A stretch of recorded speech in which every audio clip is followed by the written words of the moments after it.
I'll say I think Shabir Ali is the best Muslim debater on the planet. I certainly respect him for facing Christianity's top apologist. But you're right, I would love to see him. I would love to see him on stage defending Muhammad. And you Muslims who are watching this, please contact Shabir and encourage him to take on this issue, because there is no issue more important from a Muslim perspective than the prophethood of Muhammad.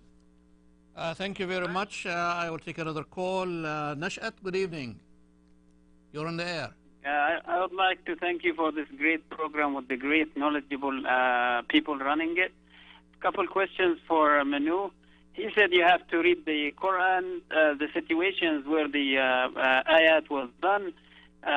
Is the Quran is okay for the 21st century? The second thing is, he's been reading the Quran for 20 years and he's not, able to understand it yet. What kind of God that gives people a book that they stay for 50 or 100 years until they understand that book? And I would say thank you so much. You're welcome. Thank you. This is actually an interesting point.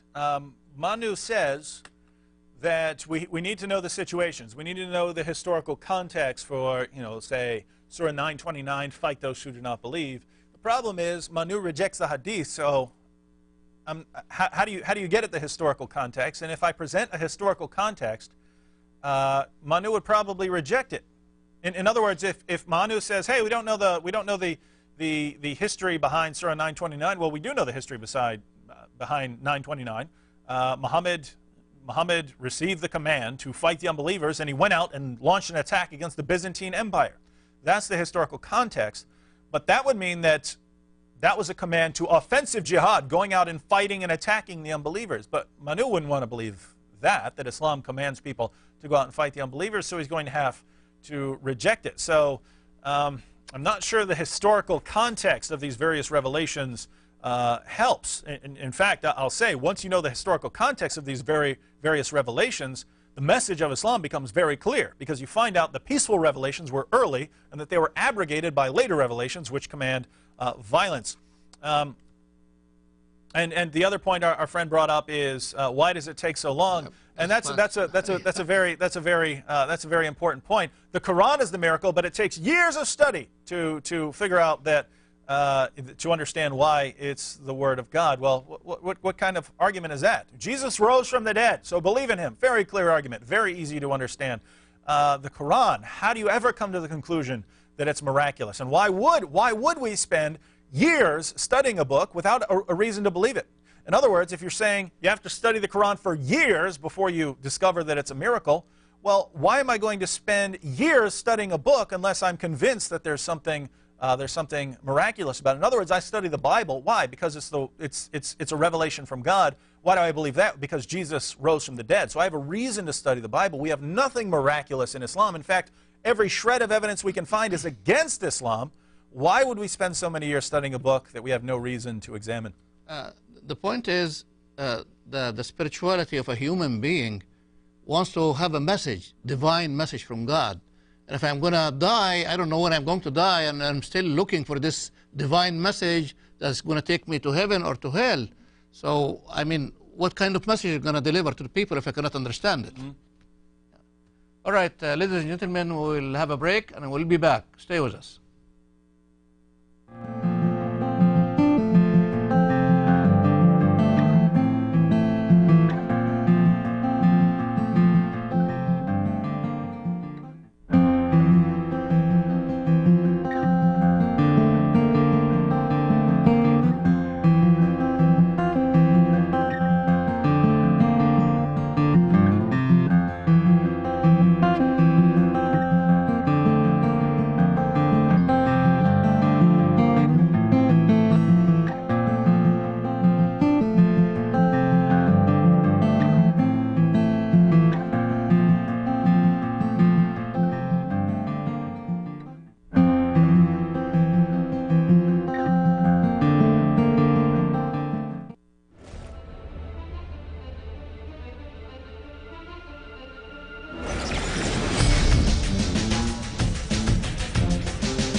Ladies and gentlemen, welcome back to our final half an hour from our program, Jesus or Muhammad, and our topic tonight was apostasy, leaving a religion, the consequences of leaving the religion of Islam. I have with me online now Ashur. Good evening. You are live. Go on. Hello? Yes. Yes. Good Yeah. evening. Yeah, good evening. How are you? I'm doing good. fine. Go ahead. Yeah, well, to me it's not important what you are, Muslim or Christian. But the thing is that you have to believe what Jesus did, what Muhammad did. They all know that Muhammad, he lied on one of his speech when he said that God sent me an angel and I complained to him that I don't have enough sex with my woman. So God sent angel to Muhammad. He gave him power of 9 men. So he fucked 9 of his women in the same night. I don't know how did they believe on this. I don't think there was a Viagra. He's at talking that about time. Muhammad's life. And on another thing, that Muhammad he involved in the war. When one of his war, he himself he went in the house of a family of Jew, and he was a king. He killed her mom and dad, and he tried to sleep with her 16 years old.